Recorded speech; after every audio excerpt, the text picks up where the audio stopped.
Sa isang liblib na bayan sa probinsya ng Quezon, may isang pampublikong paaralang luma na ang istruktura.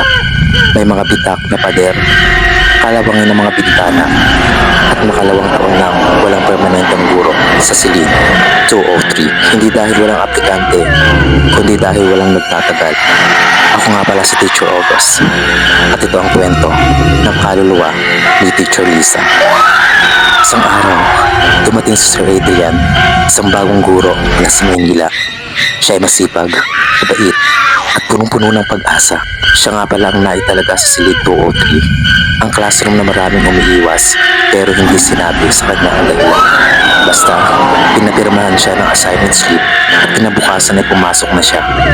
Pagpasok pa lang ni Sir Adrian sa silid, agad niyang naramdaman ang bigat ng hangin, parang may malamig na presensyang bumabalot sa kanya. Pero binaliwalaan niya ito, siguro guni-guni lang niya, aniya. Sa unang linggo, normal ang lahat, pero pagsapit ng Biyernes, doon na nagsimula, magbago ang lahat. Habang naglilinis siya ng mesa matapos ang klase, napansin niyang may isang lumang papel sa ilalim ng drawer. Kulay dilaw na may sulat kamay.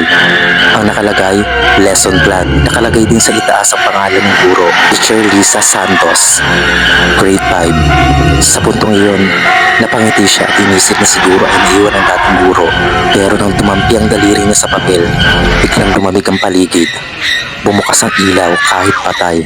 Tumiklop ang mga kortina kahit walang hangin. Kinagabihan, nanaginip siya ng kakaiba. Isang matandang babae, nakaputi, nakapusod, may hawak na susi. Nakatingin lang ito sa kanya, hindi umiimik, hanggang biglang bulongin ang mga salitang, "Akin ang classroom na to." At pagbangon niya, may marka ng tiyok sa kanyang kamay kahit wala naman siyang ginamit. Kinabukasan, habang nagtuturo siya, naramdaman niyang parang may nakatingin sa kanya mula sa sulok ng classroom. Nang lingunin niya, wala namang tao. Pero sa salamin ng cabinet, may nakatayo. Isang babae, nakaputing blouse, may dugo sa dibdib, nakatitig at nakangiti. At mula noon, doon na nagsimula ang sunod-sunod na insidente. Ang una nga, ay nawawala ang kanyang mga gamit.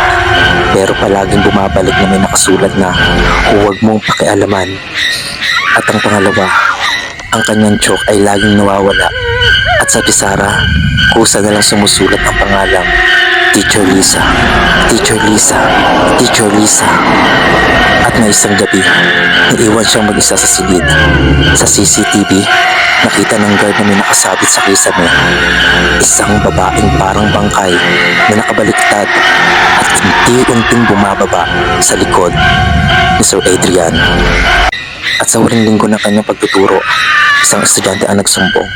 Habang nag-check daw si Sir Adrian ng papel, bigla raw itong napatigil. Tumingin sa estudyante at sa boses na malamig at iba sa normal ay sinabing, "Kilala kita, estudyante kita noon, umagsak ka." Kinabukasan, hindi na pumasok si Sir Adrian. Iniwan niya ang kanyang mga gamit sa ibabaw ng mesa. Nakasulat sa chalk, "Hindi ko na kaya, patawad." At hanggang ngayon, wala pa rin permanenteng guro sa silid 203. Lahat ng sinusubukang magturo doon ay nauuwi sa pagkabaliw, pagkawala, o minsan pagkamatay. At ang lesson plan ng Lisa, nandun pa rin, nakalagay sa drawer, naghihintay ng sunod na hahawak. Hanggang dito na lang ang aking kwento, at mag-iiwan ako ng maikling mensahe. Ang mga patay ay lumisan na, pero ang mga naiwan ay kailangang magbayad. Kung binuksan mo ang silid na ito, ibig sabihin, ikaw na ang susunod.